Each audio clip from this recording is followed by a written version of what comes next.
Hi guys. I wanted to take a moment to chat about something I've been kind of dealing with for since my initial breast cancer diagnosis, so back in mid 2016. And I just today actually got more definitive results related to it.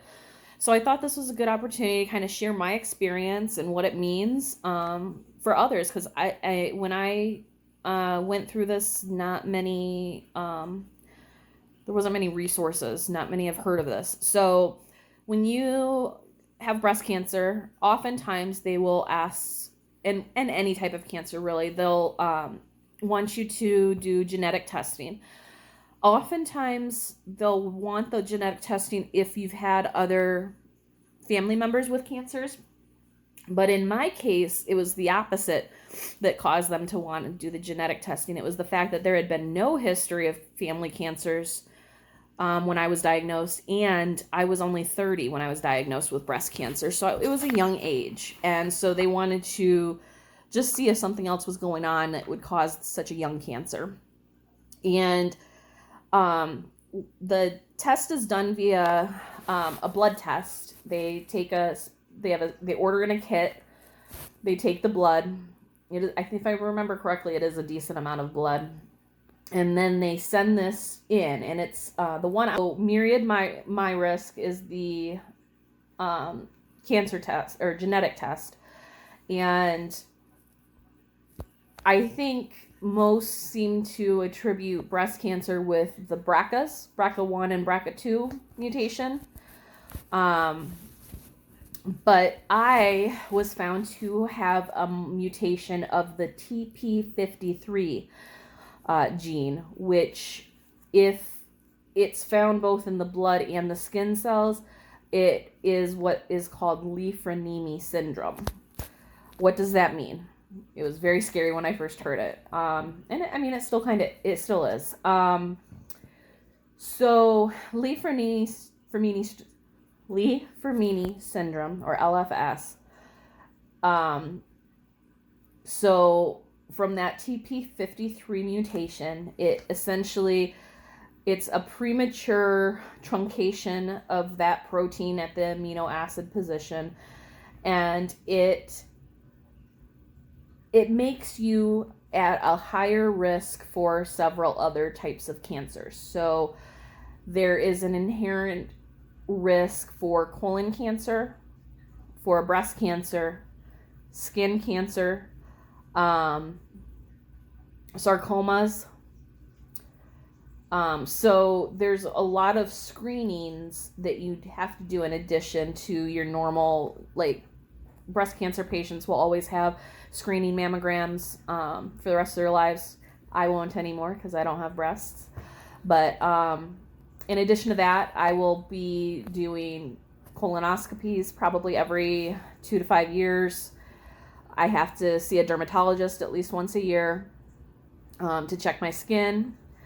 I have to be very aware of my body and any changes. Basically, the rule of thumb is 3 weeks. So if something is going on with my body, whether it be a lump, bump, sickness, pain, anything, more than 3 weeks, I need to question it, because we want to make sure that we're getting things checked out. I will have full body MRIs, which will screen majority of everything else. And I will be doing a pelvic ultrasound that she ordered up to check for the uterus, because there is a very small risk with uterine cancer and ovarian cancer. Luckily, when I was in the appointment, actually, she mentioned that sometimes they push for you to try to do a hysterectomy if you're done having children, just to reduce that risk. But she actually called me back. I mean, I love her. She is so fantastic. She, the nurse practitioner who is this specialist, genetic specialist that I've been working with more recently, she is phenomenal and so knowledgeable. And she actually, when she got home, she called me to say she found that there was a more recent study that had just come out, and they're no longer pushing for the hysterectomy. So she wanted to put me at ease. So I thought that was just amazing. So probably don't need to have a hysterectomy. But what I do have is a lot of paperwork. So I have this paper packet that says, what can you do to prevent cancer? Obviously, don't use tobacco, which is not a problem for me because I don't.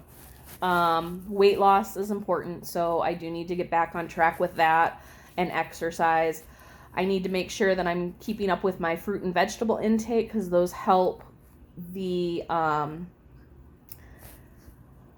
help kind of balance out the other types of things that you're taking in. Think of antioxidants, super good for you, which I'm a big fan of fruits and vegetables, so that part wasn't a problem anyways. I'm already doing that.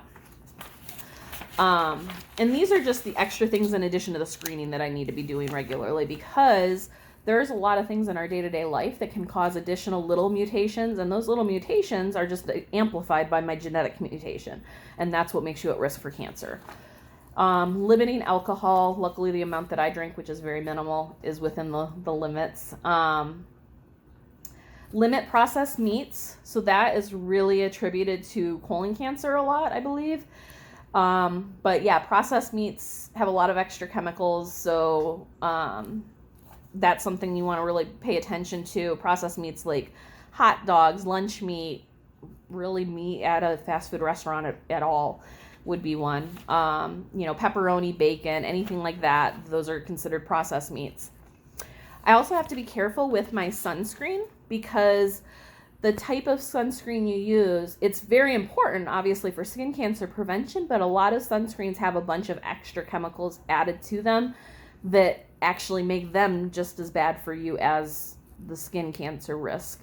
So making sure that I'm using a natural sunscreen moving forward, and really checking the ingredient labels.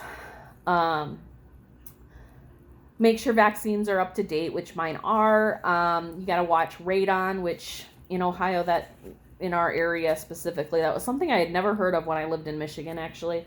But especially when we're looking to become homeowners here, we definitely learned about radon, and we do have a little bit of an issue with it in our basement that is, but it's just in our basement. We have been tested for it, so just making sure that stays minimal. And then limiting my exposure and use of chemicals. So when I'm cleaning, I need to be using gloves and a mask and protecting myself, because even just day-to-day chemicals, Windex, any type of cleaning product can cause problems and can cause some of those mutations in large amounts.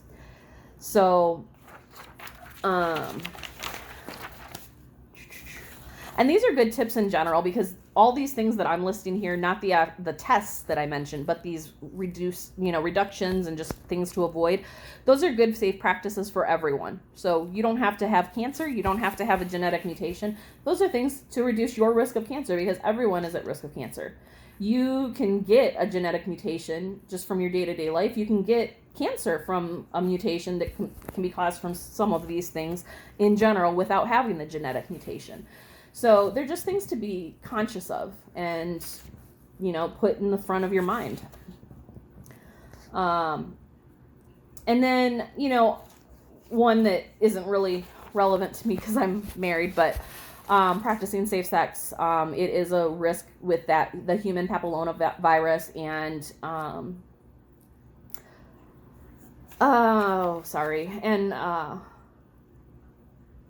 cervical cancer, wow. So HPV can cause cervical cancer, and cervical cancer is a concern here, but there is the vaccine for the HPV, and they're safe sex. So and then, like I said, I'm going to have regular routine physicals and routine screenings, including my colonoscopies, pelvic exams, pap smears. Those are normal for everyone anyways. Skin evaluation, and then making sure that at my eye exam, they dilate my eyes, just because there are some things that can be seen in there that they want to watch for. And then in the appointment, she checks different neurological functions too, just to make sure everything's working really good. She's so insanely thorough. I really feel so safe when I'm there. So she's ordered up a few of those tests. It is a little scary, obviously. I The additional tests we did, so we did the blood test back in 2016. At the time, there wasn't a cancer prevention center yet. I mean, there was cancer centers, but where I've been seen is an actual cancer prevention center that specializes in these genetic mutations. So at the time, I just didn't really know what to do with it. So we've been doing some of these extra screenings, but that's about it. Now I have this actual specialist that I'm seeing to get more information. So she had me back in December do a skin biopsy in my hip, that by pulling that skin biopsy, they were able to confirm that it is in fact the Lyfrinemy Syndrome. Not just in my blood, it's actually in my skin tissue as well. So that's what we were reviewing today, is the results of that test. It took a little longer than expected because of the holidays to get the results back. Now, knowing that, now my parents need to get tested just to see kind of if it came from either of them, and then possibly checking out the rest of that tree so that, other family members potentially can watch for this too. If you are one of my family members and you're watching this, do not panic, please. We're going to start the route and we'll get there. And unfortunately, my kids are going to have to eventually be tested. Thankfully, they don't recommend doing that until around age 8. So we've got a little bit of time with both our kids, but they'll have to be tested. Unfortunately, Fraumeni syndrome actually is more common for childhood cancers. It's actually very rare that I have this genetic mutation and didn't have my first cancer until age 30. So it makes it hard to navigate because, in everything in the cancer world, everyone's circumstances are a little bit different. And this is something you don't really think of. There's a lot of information out there on BRCA. And there is information on Lyfrinemy syndrome, but like I said, it's kind of a little different circumstance, the way mine was discovered and how mine has been behaving. So that is, something to think about. So definitely, anything you can do to reduce your risk, do it.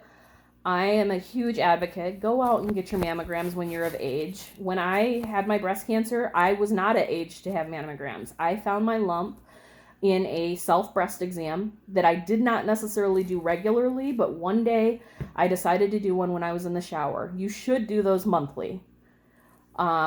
First of the month is a good time to remind yourself. First of the month, check your boobies. You do it in the shower, you just do it while you're washing. And I noticed a lump. And thankfully I did make that call, and it was fast growing. I was stage 2 by the time we had it removed. So had I not found it, who knows when it would have been discovered.